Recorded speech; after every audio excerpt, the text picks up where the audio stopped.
I know people that told me that I was yeah, that part.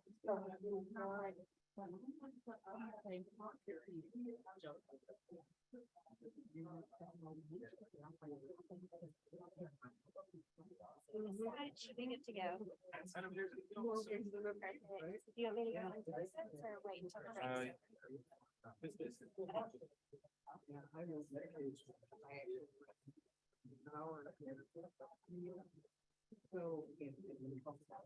conversation about Medicaid expansion. Cameron Sexton has indicated that he is not interested in that conversation. So that difference in leadership is a potential area of discussion. And then members of the General Assembly, I think we can assume that most of the Democrats are in support, but you're still missing 37 members between the House and the Senate that you would need to convince to move over. And I think Senator Briggs is probably the most ideal person to answer in the sort of the House and the Senate, who are the potential 37s that could be moved from not no to yes, but no to maybe, an openness to a conversation. And so that's by how much that moves us. I'm sorry, I want to talk about the governor. The governor is the final domino in who is movable. The governor, Governor Bill Lee, has indicated that this is not something that he's interested in pursuing. He has suggested in the recent special session that he's open to changing his mind about policy issues that he previously did not support. However, the difficulty in the special session of actually getting legislation passed, that even that which he supported relating to gun violence may have made him very cautious about pursuing future efforts. However, he only has 4 more years, and so his perspective of not running again, especially if he's not seeking national office, may make him open to taking things on, and particularly as a person of faith. He may see this as a deep moral issue that he would like to address. So that's who is movable. By how much? I want to reiterate, we're not trying to go from no to yes, no to maybe. An openness to a conversation about Medicaid expansion is, I think, the best target for this group to consider. People don't like to change their minds. It makes them feel, I think probably Michael can talk about this psychologically, it makes them feel like maybe they made a mistake, and no one, especially myself, likes admitting that I've made a mistake.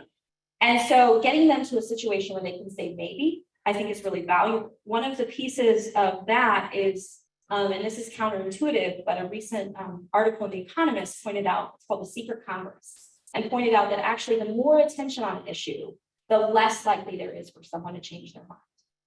And that's because they feel called on the carpet. And when you feel called on the carpet by your spouse or your children or someone else, your pastor, to admit a mistake that you may have made in the past, you're probably less likely to do that than if you can do it kind of in a private setting. And so thinking about that in terms of a strategy of having these conversations one-on-one in a private way, that someone can admit that they are open to a maybe conversation without being put on the spot.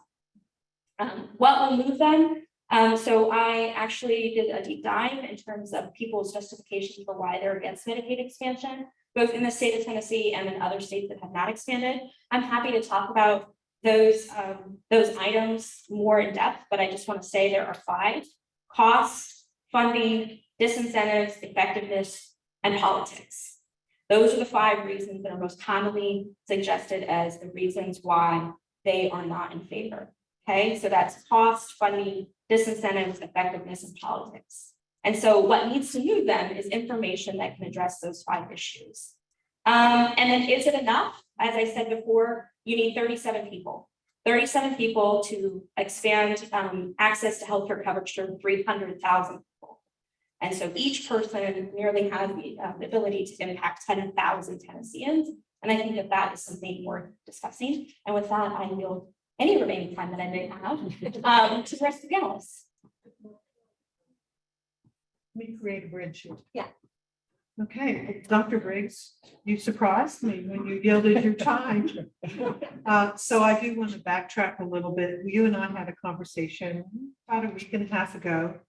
And basically the conclusion that I took away was, doesn't look real good right now in the Tennessee General Assembly to get any traction on Medicaid expansion. Is that a good assessment? Okay, because I think that's going to be helpful as we do our follow-up questions. So I'm going to give you some extra time here, Senator Briggs. What's, regret that. but- yeah, that's true. What strategies do you suggest for building alliances among Tennessee legislators? And can we be successful if you're our only champion? Thank you, Carol. You know, first of all, in politics and in particular among elected officials, all men and women are not created equal. There are some that have a whole lot more power than others. And with some of these power centers that we have, at least in Nashville, it's obviously the governor, but it's also the two speakers of the House and the Speaker of the Senate. We call the Speaker of the Senate the Lieutenant Governor, because they have a tremendous amount of control over what goes on, agendas in the committee, who's on the committees, who's the chairman of the committees, and things like that. And I'll just very quickly tell a story. A couple of years ago,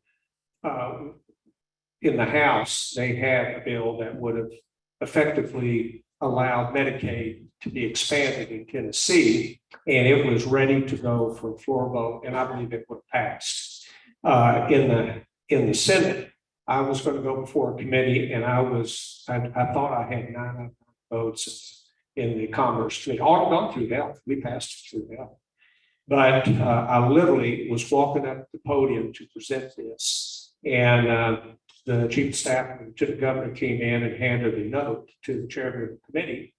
And by the time I got up to the podium, he said, "Senator Briggs, your bill has been moved to the bottom of the calendar on the last day of the session," which basically means dead. And that's the type of power that someone has. I won't tell you who brought him the note, but that was the type of power that we had. One of the things I thought, by the way, Dr. Cahill, that was a wonderful analysis that you did. I mean, it really was. And I really want to compliment you on that. And, it's about who is movable. And also we talked about the politics, and I'm going to comment very quickly on some of that.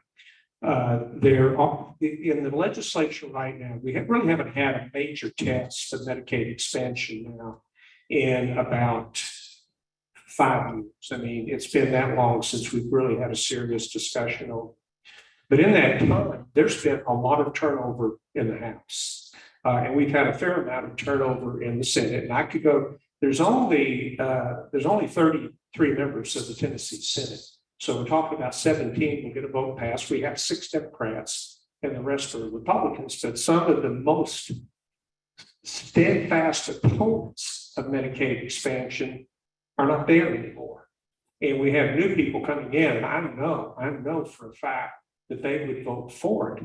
But the problem is, how do you bring that forward? How do you get the governor's attention? How do we allow the lieutenant governor to put that on the agendas and then get it through? And then some of the committees just to make up on it.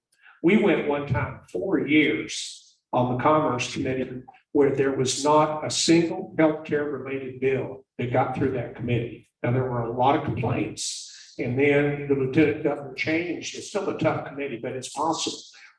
But if you have a committee that's a very unfavorable committee, it's not going to get out of that committee.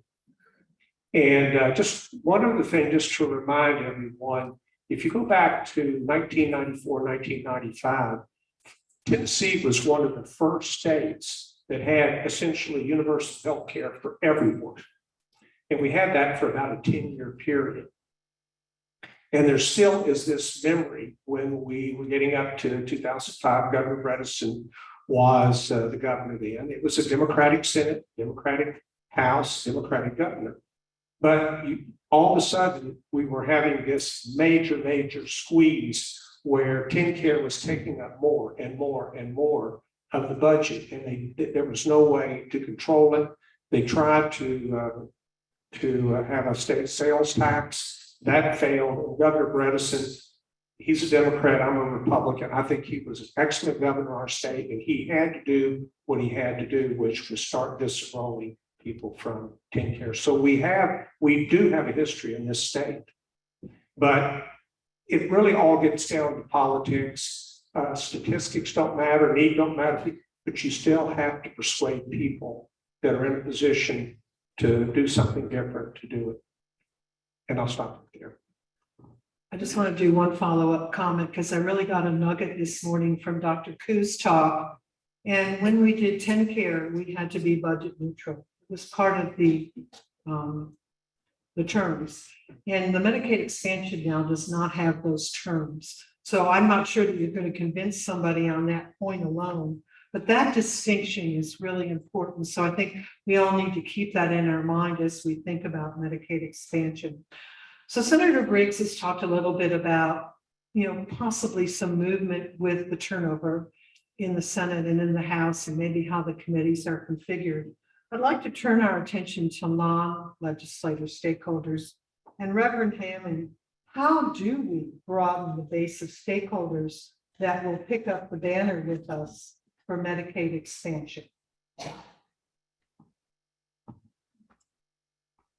Sure. Thank you for the question. Thank you, Senator Briggs, for the open and honest assessment of where things are. I can absolutely appreciate that.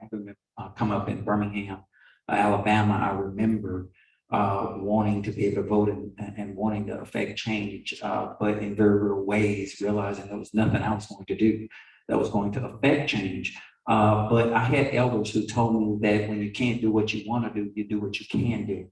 And so I was raised in an environment that did not expect change, but sought to do what you can, and in that particular sense, broaden the stakeholders. So I appreciate that. I didn't realize that connection until you stated that, and it came to my mind now. But with that being said, I'm working with a Kettering Foundation. I'm working with bringing transformational change to the different communities that we've worked with. We recognize that sometimes you have to work apart from what you can expect to occur in the legislature or in the state government or even the local government sometimes.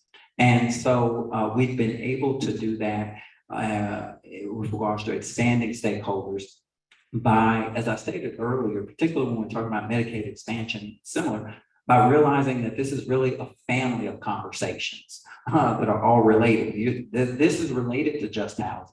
And affordable housing. This is related to the educational challenges that we face. This is related to fair representation.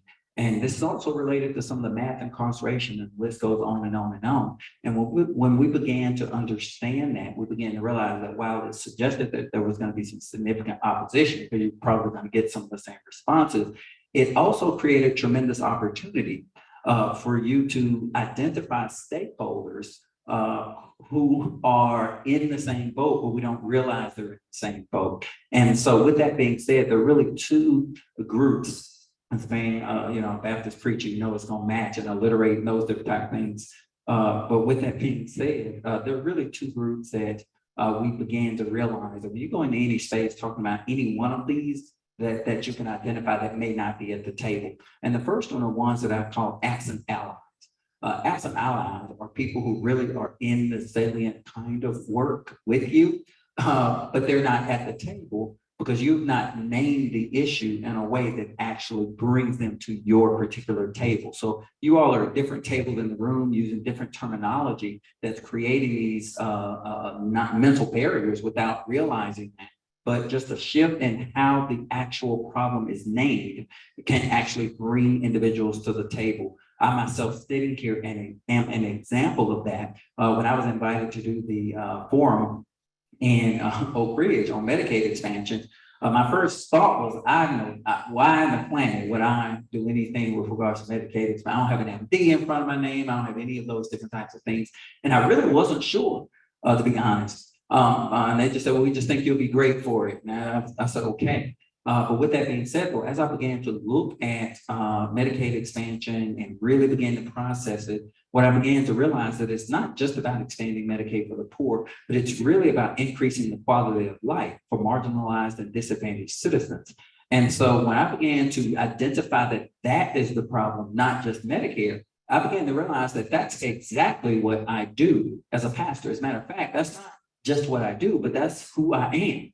And so I came to the table and I came to the conversation about Medicaid expansion, recognizing it's really about expanding the quality of health, quality of life for these particular individuals, the disadvantaged ones.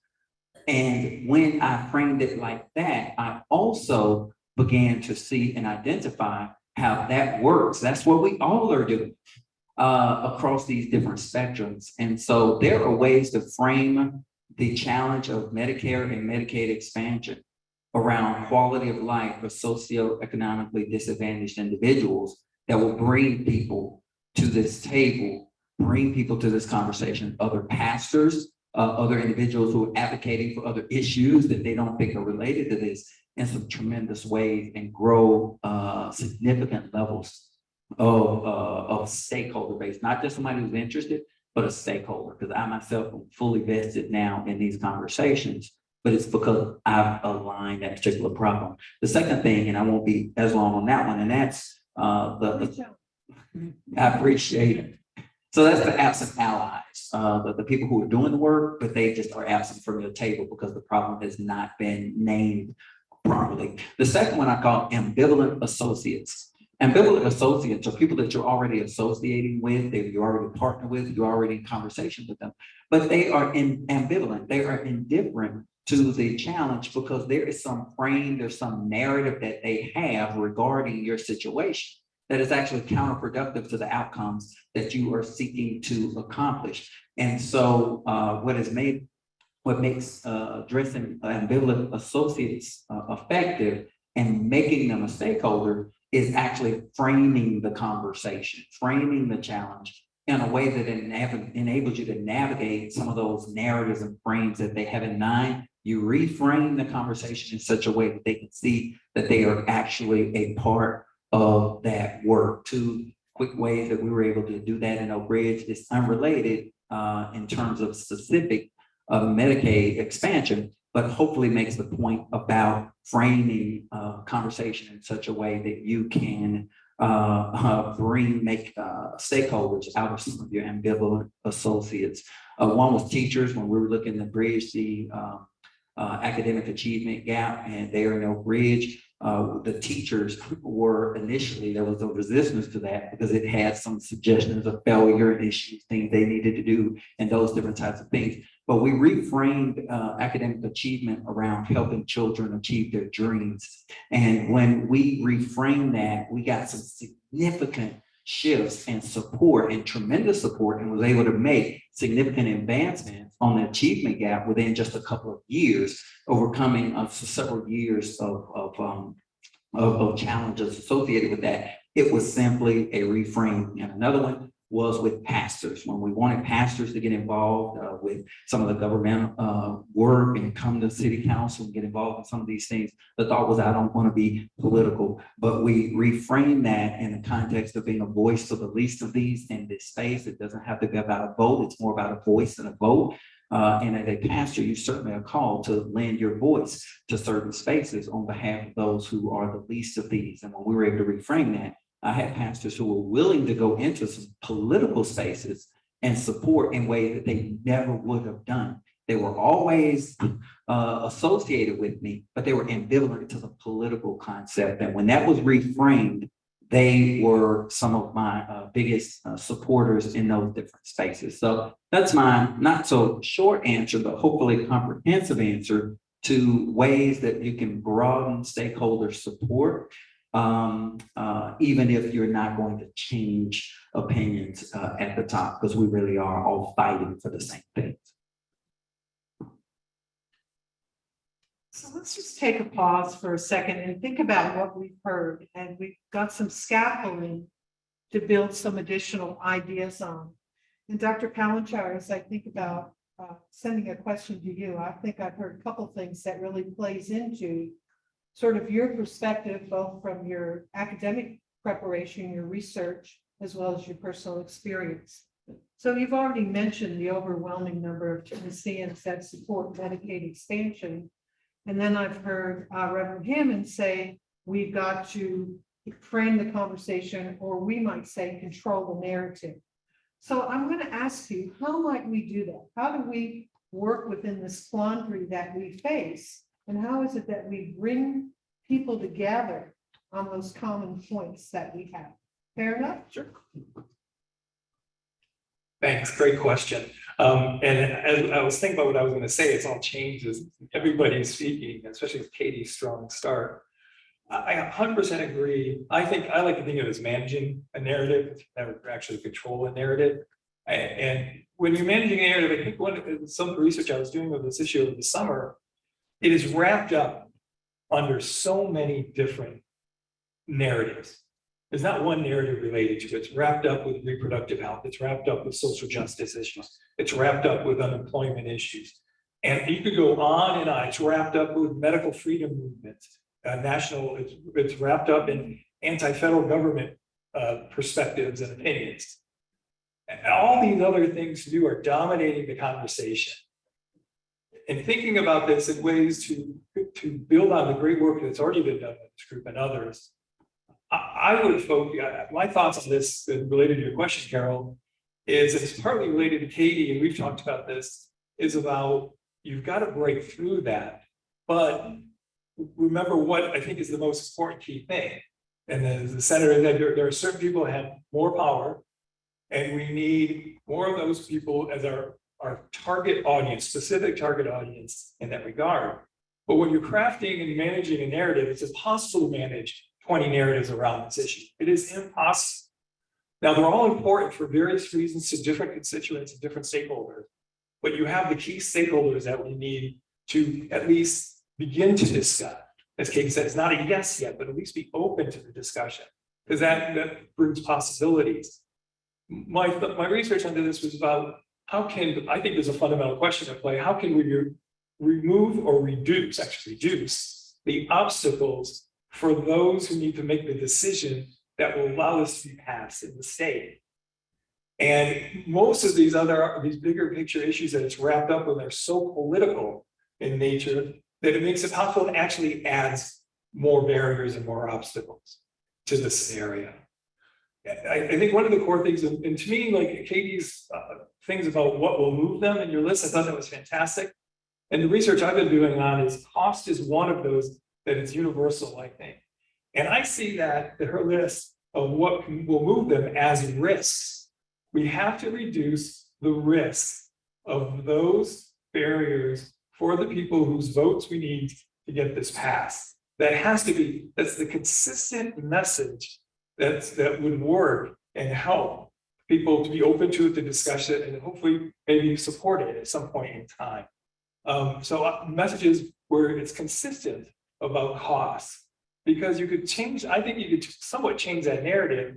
Well, there's of course a cost, but it's your local business leaders, it's your small business, it's your community leaders. There's such a financial benefit for this. Healthier employees, stronger community, right? Healthier teachers, everything else along the way that could be wrapped up into an argument on costs for doing this in a positive way, which then reduces the obstacles for those we need to get support for. So I really do love all the work you did on your part, because it brings it great, but somewhere in this, with my clients, and most of my clients are huge corporations, they come in and they have 20 things they want to talk about.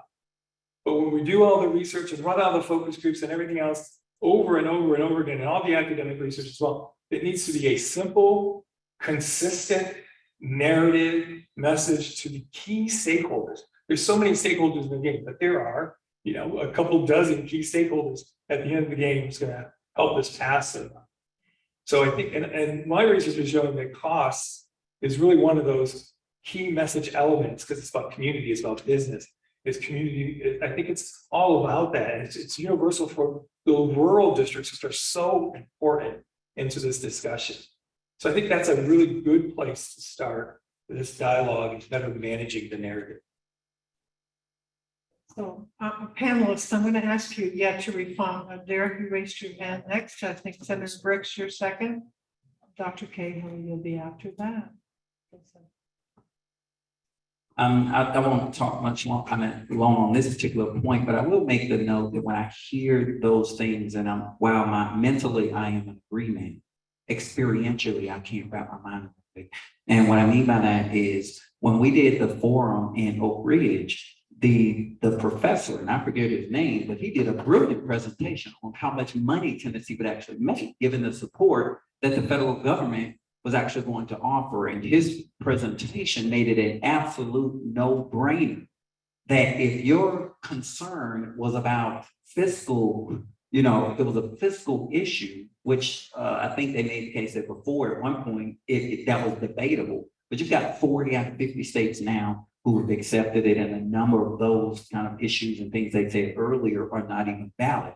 And so when you get those types of facts that they are turning down money, then the question becomes, well, clearly that's not something that's going to move the people. What then is it? And in my experience, I found that when we're doing things that are going to benefit people of minorities, or people who are socioeconomically disadvantaged, the poor, then illogical decisions and actions start coming into play. And so I'm not even sure it's possible to have a substantive conversation about a logical move that will make somebody make a decision when you got these kinds of things that are playing themselves out. So I'll stop there.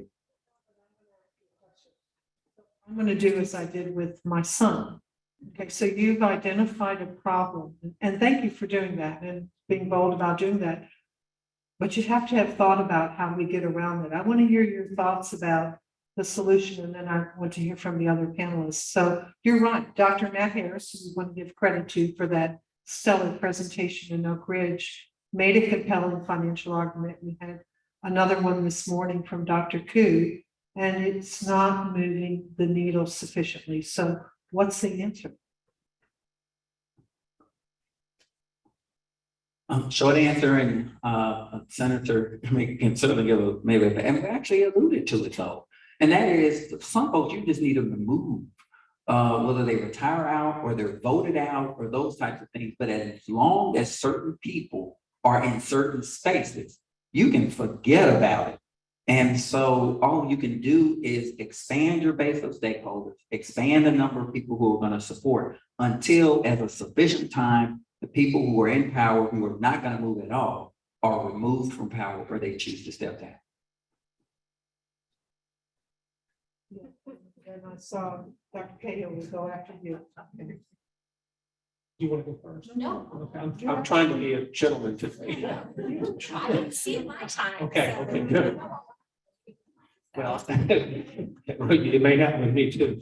I'm going to talk in real practicalities here. I would guess that looking around the room, that most of us, I can't remember if I mentioned it during the introduction right now, I've been a licensed physician for 45 years. And so when I look at Medicaid expansion and I look around the room, I think most of the people sitting here at the table and sitting out there, we're interested in Medicaid expansion for many of the same reasons that have already been mentioned.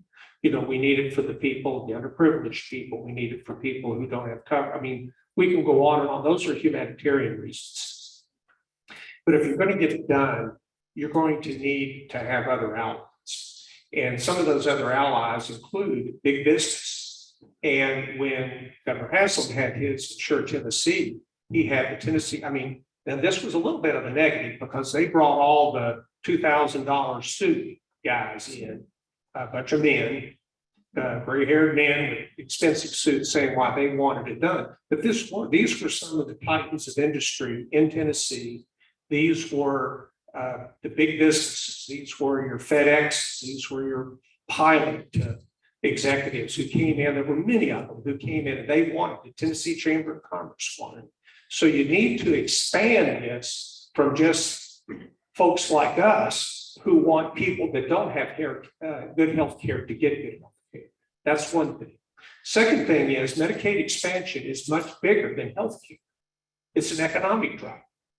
If you go out to rural Tennessee communities where they've lost their hospitals, they'll tell you that we cannot recruit businesses, we cannot recruit jobs into our community if we don't have health care. So it's not, this is bigger than healthcare. Now it's jobs and it's economic development.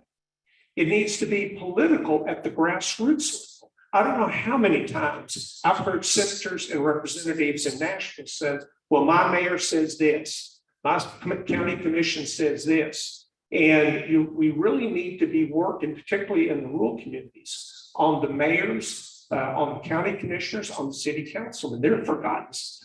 But they can exert a lot of pressure on the folks in Nashville as allies with us who are doing it to a large degree on, for economic development. We need to bring the educational people in on this argument. And they're not always in on it.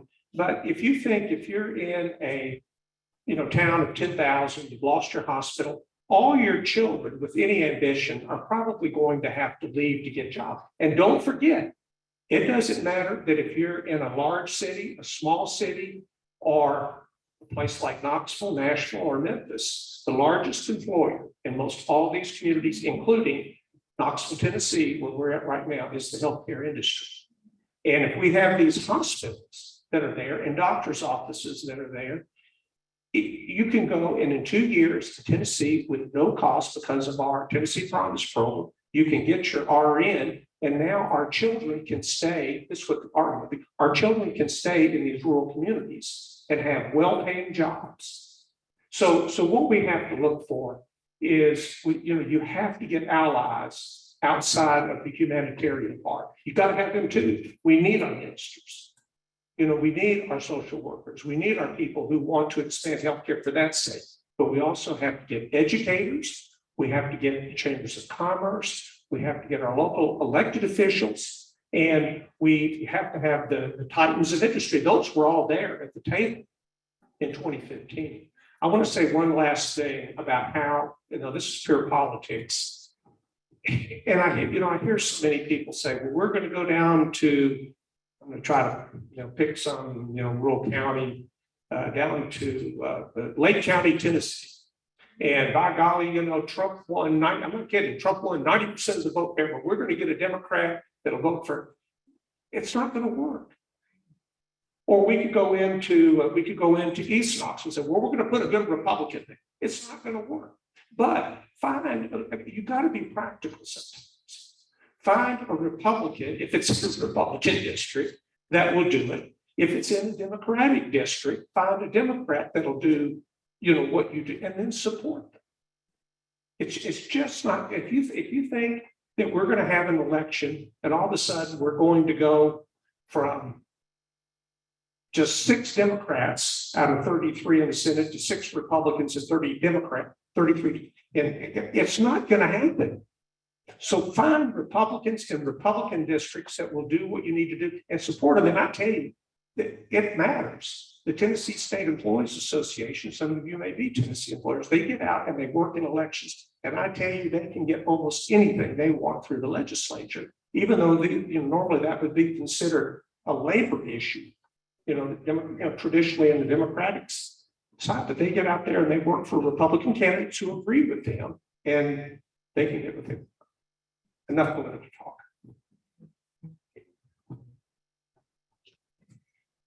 Okay, so as I mentioned, I am at the Baker School, and many of you know that that's named after Howard Baker, the first popularly elected Republican in the state of Tennessee. And so how did he do that? He was famous for his ability to find common ground and to reach bipartisan solutions. He did that in 3 ways. The first was to be an eloquent listener. That's what he said. The key to leadership is to be an eloquent listener. And that meant to be able to be eloquent enough to explain your point of view, but to listen to the perspective of others in a genuine way to learn and understand them. Anyone who's had an argument with a spouse or a child or a friend knows that until you feel that you are heard, you are not ready to change your mind. And so being heard is part of a very key strategy in reaching common ground. So being an eloquent listener. And part of being an eloquent listener is assuming that the other person is acting in good faith. I think oftentimes in our current political environment, we demonize people that don't share our perspective and we think that they're acting in bad faith. But I choose to believe that Tennessee General Assembly members who are against Medicaid expansion are acting in good faith, in line with their own personal beliefs and their ideological positions about the role that they think government should have in the state. And so how do I engage that? I start with the assumption, as Senator Baker did, that the other person might be right. And so we think about, they might be right. They may be right about the cost issue. They may be right about the funding concern that the federal government will suddenly yank the rug out from underneath this program leaving the bill to the state. They might be right about the disincentives that will lead individuals to exit the workforce, having obtained healthcare from the public system. They may be right about the lack of effectiveness of health insurance in relationship to actual health.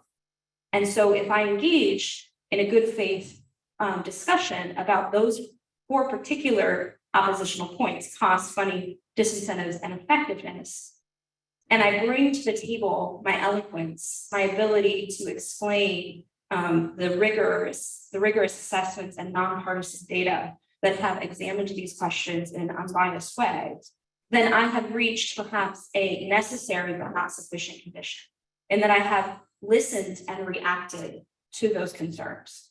Okay, so as to the point about Matt Harris, who's tremendous, if you haven't listened to him, he's amazing. I hope he watches this, and he'll owe me $5 for that plug. Is that his information and information like it is necessary, again, but not sufficient. It's important for those arguments to be listened to be thought through, and to be addressed thoughtfully, but it's not enough for people to change their mind. Okay, so that's the starting point, addressing those 4 points. The 5th point, which Senator Briggs has mentioned, is the politics. Okay, and these politics exist both at the electoral consequences level and internally to the party. Okay, there are consequences for people that go against their constituencies, which you can overcome by doing some of the strategies that Reverend Hammond and Dr. Palenchar and Senator Briggs had mentioned, which is to mobilize these really important constituencies so that it lowers the political costs that representatives who otherwise might be against it may perceive in moving forward. And indeed, that is what happened in North Carolina, where the speaker articulated that he had finally changed his mind because he realized that the politics of it had been settled and it had never been an issue in the past elections as to whether or not someone was for or against Medicaid expansion. So the politics of it for the public were dead. So that removed the electoral potential consequence. The second thing that is much more difficult and much more internal to the party is the internal party consequence. And this gets to the point about the leadership within the party being the first domino that needs to be knocked over, where they move from no to maybe, where they at least are open to a conversation. Because without that, even members who otherwise might be swayed by a logical argument may not be swayed to actually do anything, to action, motivated to action, because they may be concerned that there may be consequences for them within the party, within party leadership, not getting committee assignments they want, not getting the funding support they want, or even personally not having the kinds of relationships they want with their colleagues as a result of not following the party leadership on this issue.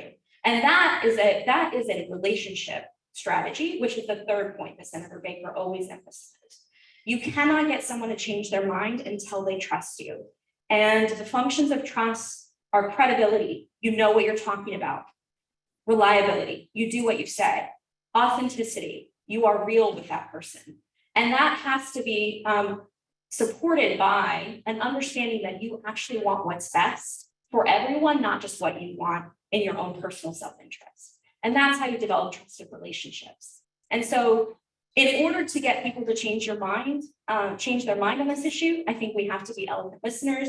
We have to start with the assumption they might be right about their opposition, but fact-based, those 5 items. And we have to seek out relationships before we seek out decisions. Because decisions will only follow once they know that they have a relationship that exists beyond a particular moment in time. And we can work with that. I don't have anything else to say. Oh, that's great. Oh, man. Okay, who is monitoring any questions online? Is that you, Christian? It's me. There's no questions, but I can open it up what you just added. So. Okay, so if there's anyone online that has a question, please type them in the chat box. Is that the mechanism you're using? And we will actually prioritize some of the questions from the online group because of your patience being online today. And then in the meantime, is there anyone in the room that has a question that you'd like to ask of the panelists or directed to a certain panelist? All right, I'm going to come back to you so that people can hear your question. And what I'm going to do as I'm walking back there is ask you please to identify yourself and succinctly state your question, and if it's directed to a particular person. My name is Tom Savage, and I'm with the Tennessee Healthcare Campaign. And thank you all for being here. I love your analogy. My question is going to be to Reverend Hammond, but prior to that, I would like to say that Senator Briggs and you and Howard Baker do, in my opinion, represent the party of Lincoln in a manner where we can get some things done. And I appreciate that. But as Reverend Hammonds, Dr. Hammonds, excuse me, I want to, no disrespect in what I'm saying here. As you were talking about stakeholders, and I appreciate what you were saying, do you think that we have expanded the stakeholders, identified all the stakeholders? And really, the reason that I say that as a believer, I feel that there's still uncharted water in regards to stakeholders out there.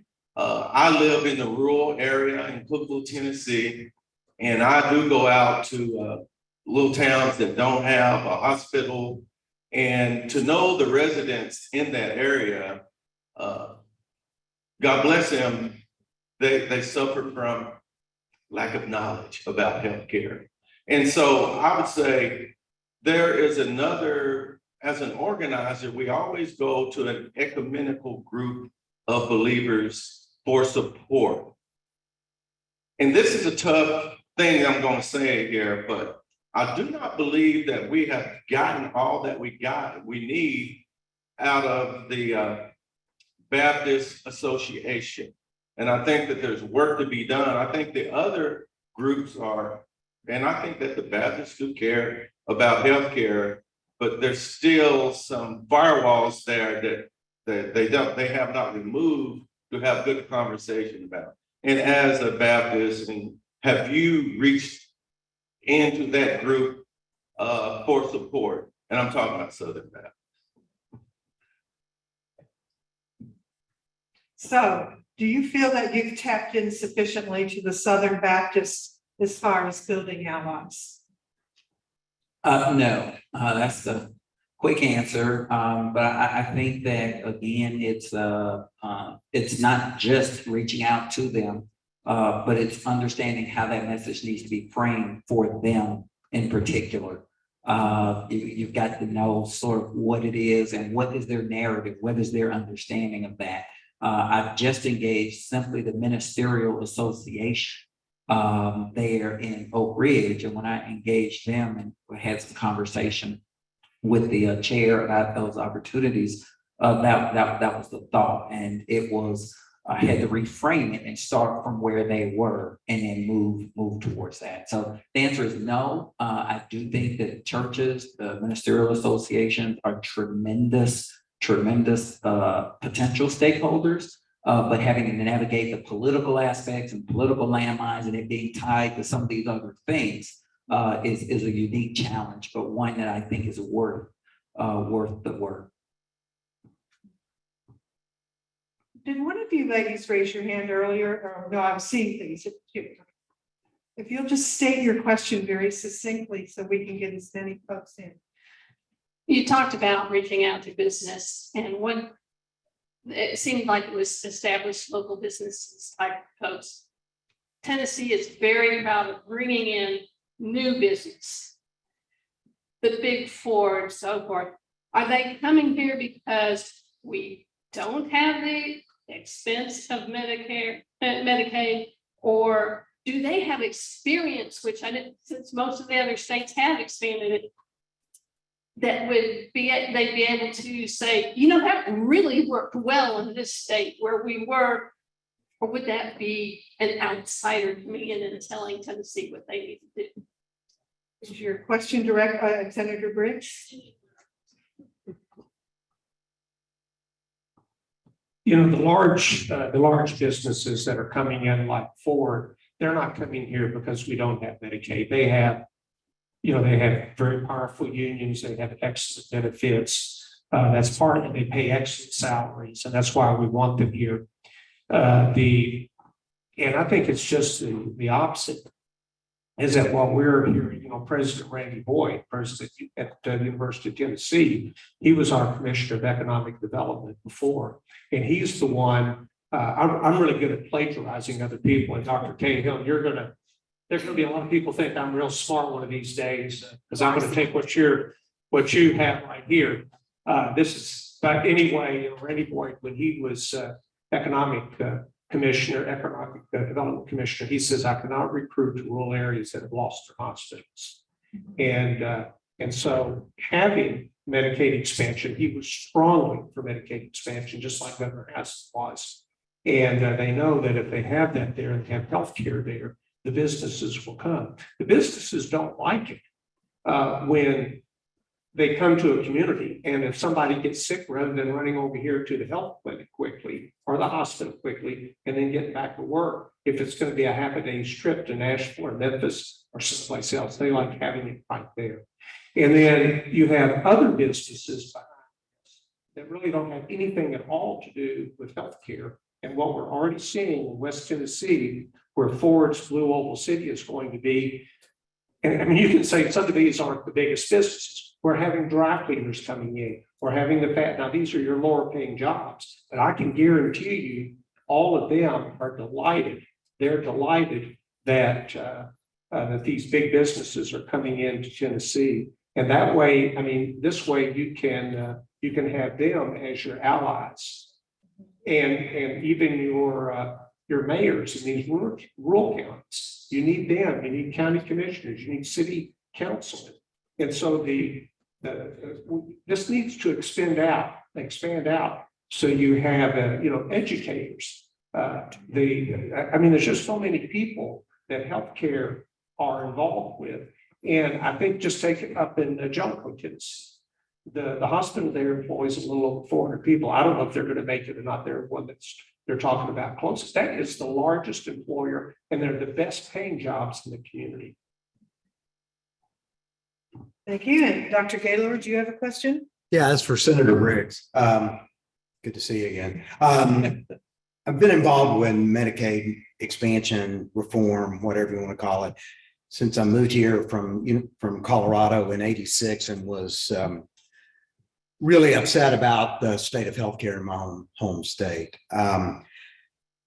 2 steps forward, 1 step back, 2 steps forward, 1 step back. We've tried economic, we've tried, it's been a gamut of things that we've tried to no success. The one question I want to ask you, Senator Briggs, and I'll be straight to the point. 70% of Tennesseans say they support Medicaid expansion. When did our legislators change from being a constituent and of using their constituents to make their decisions, to making their decisions for how they believe? And I think that's been the greatest change in our state. Used to be you polled, you saw what your constituents, you talked to the people around you, and you made your decisions. Now our elected representatives are making their own political held decisions rather than what the people of Tennessee want. Okay. I figured we would give this question to them. I think that if you have a vote in people, one thing is people have to get used to an idea. And I think that was one of the mistakes. And I've talked to Governor Hassett about this even fairly recently, is that in 2015, it was announced on December the 4th, roughly, of 2014, right toward the end of the year, that he was going to propose an expansion of Medicaid. We didn't hear anything for almost a month, not until after the 1st of January. And then he said, this is what we're going to do. And then we had a vote the first week of February. People, it was in East Tennessee, there used to be a fellow here called Kaz Walker. And Kaz Walker was very famous saying, I don't know what you're for, but I'm against it. And that is, maybe something that is in the genes of East Tennessee, particularly East Tennessee. But yet a couple of years later, Governor has proposed a fairly substantial tax increase on gasoline, and Tennesseans are very tax averse. But yet he spent a year and a summer going around. We went around explaining to the state why we needed to do it. We had a vote. It was the most uncontroversial vote we ever had. I I mean, I knew I was going to support it, but I had an election that same year. And the legislature went out of session in the first week of May. I had a primary coming up just a few months later in June. I was never asked a question about it. In other words, it was explained well and people got used to the idea. I think there's, to answer your question, I think if you, even, I know in the Senate and in the House also, if you had a straight vote back then, it would have failed miserably. And I think if you did it today, it would be completely different.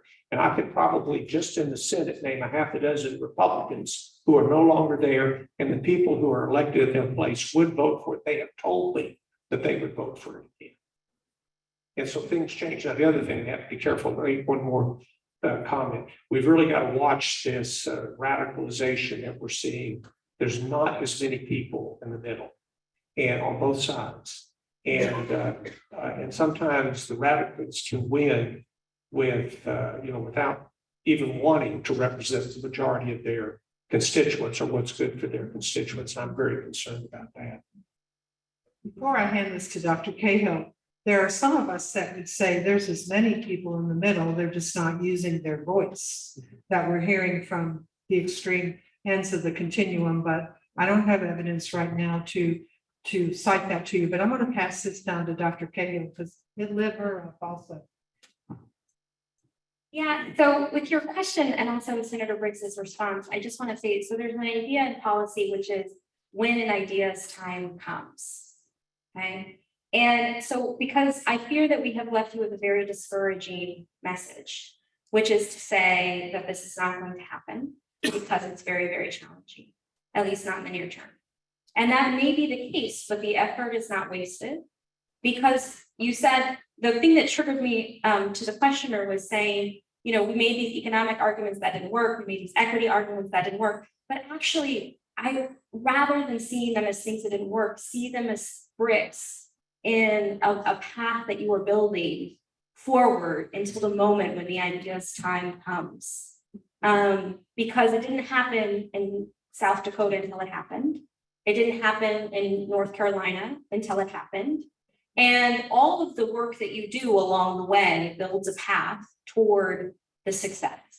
And so don't say that didn't work or that wasn't worthwhile. Indeed, it probably is leading you down toward the achievement of your mission. And so I just know that in policy, there is this idea of when an idea's time comes. And I think what we're telling you is the time has not come, but that does not mean that it won't. And it does not mean that your efforts to date have been wasted or that you should feel discouraged in your work. Feel encouraged by knowing that each step forward is toward the future. And so I hope that's more encouraging than maybe what we left you with as a panel.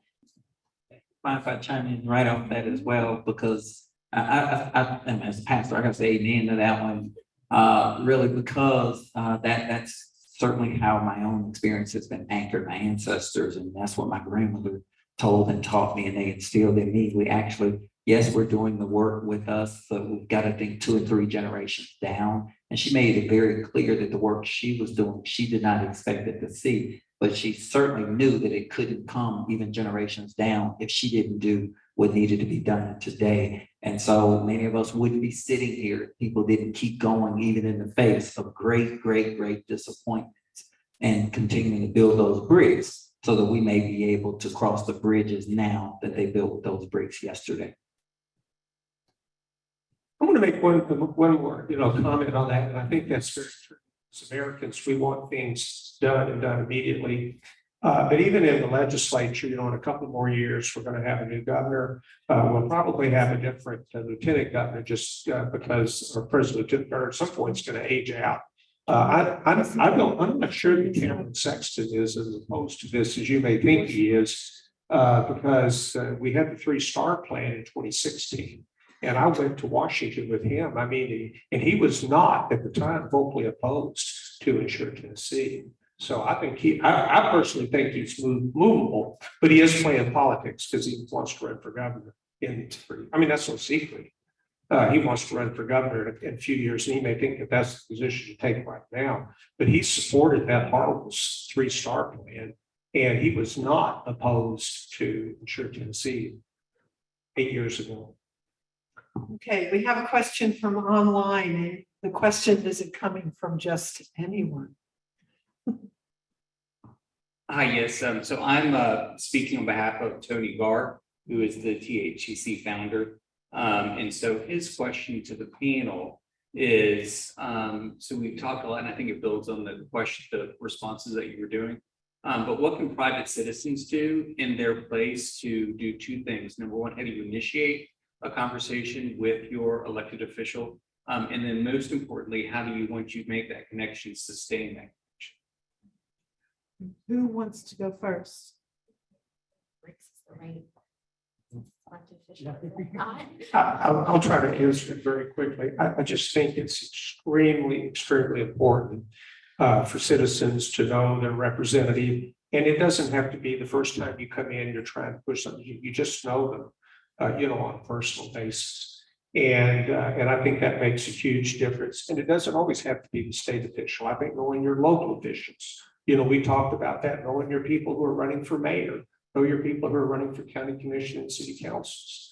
I think that's important, but also, have an opportunity to get to know, your state representatives and your state senators. I mean, all politics is local and all politics is first. If you're at the table there, that puts you in a good position. Okay.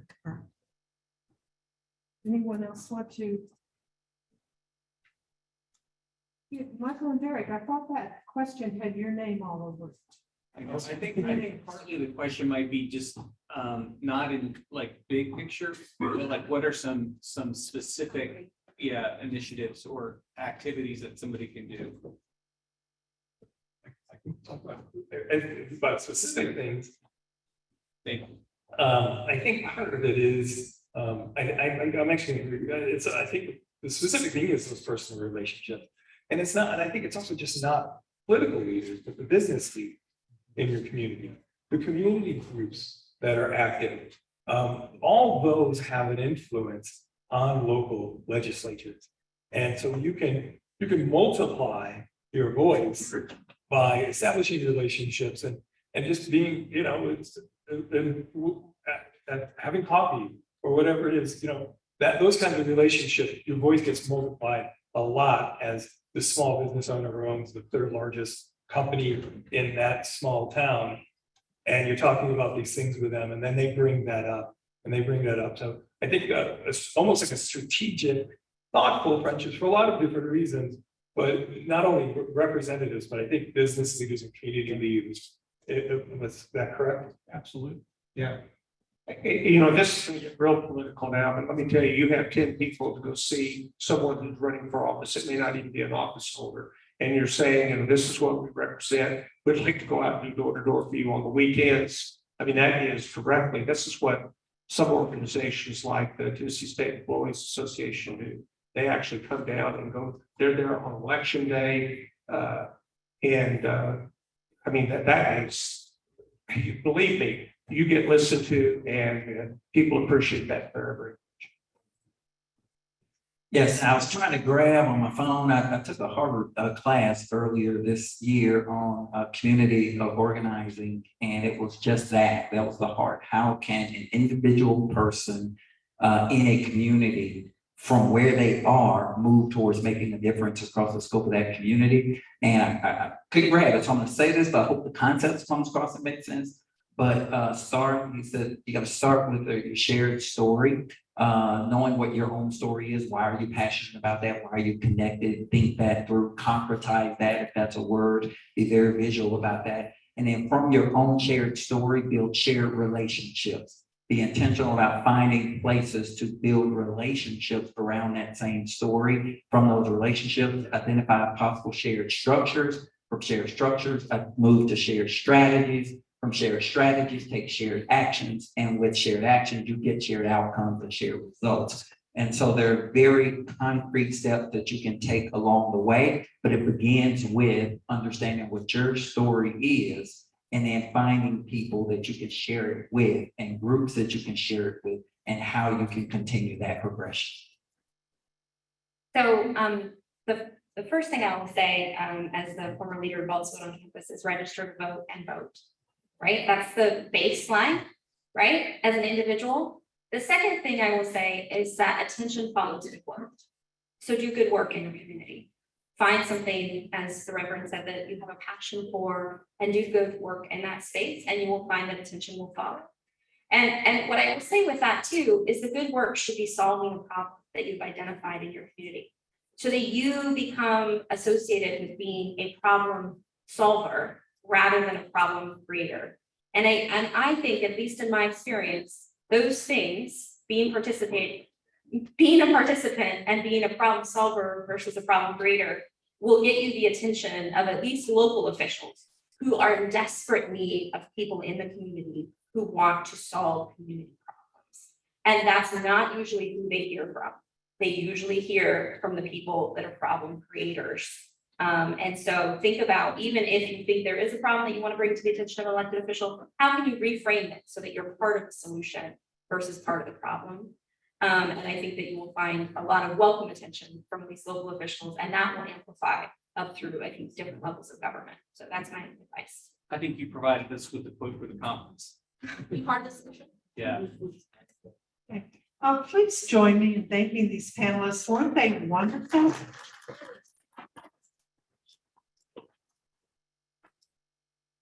And so over to Rich. I'm sorry to be the one with the time, the weight of time on me, but we are pretty much at the end of the time for the conference. And so I want to thank again all the participants. I want to thank the sponsors and all. There are a couple of bits of business. Be sure to finish doing your evaluations and turn them in to Georgita, and she'll get you your certificate for the CEUs. And then we have a door prize. So though I don't, if you still have your name tag, turn it in to Priscilla over there, and we're going to draw for a door prize. It must be what you have. No, this was. Oh, I'm not actually sure what the door prize is. What is the door prize, Judy? The floral arrangement. I'm going to before you let them. Oh, and then finishing off the silent auction. People who have bid, please go over. If you've won the item, then collect it, collect your paper, and Susan is going to collect your money. She'll be at the corner over the room over there. So everybody who's voted should, or bid, should go ahead and check it out and finish that up. So am I the one who's drawing this? What Mary Lee, what have you? Go ahead, give them a prize first. Okay, But please don't leave. hang on a minute. Mary Lee has something else as well. Eric Welsh. All right, Eric. Okay, here's two questions. Where are we? It's not the Jubilee. Where are we? Come on, it's a trick. Knoxville. What university is in Knoxville? No one bidded on this basket. We should be ashamed, right? And I'm a bandy girl, so come on, I want some money. $20. Raise your hand, $20. Come on, Tracy. 25. Anybody who were the UT grads? Come on, people, raise it by $2. All right, give away your seat. And this is 25, thank you. Anybody else? You'll have to turn in your season ticket. Yeah. Okay. Thank you, Senator. Yeah. Good seeing you, yeah. 86, I started working on it. It's better. These, it's been going on a long time You now. know, Tim Carroll actually worked. Yeah. I get that quicker than the problems. Yeah. It works. You know, actually, my son was sort of, me, I'm talking time. Send it in, it's back. Problem is a reimbursement. Right. Yeah, yeah. He wants to do this kind of research on it. He says, you're right, because I was a good. We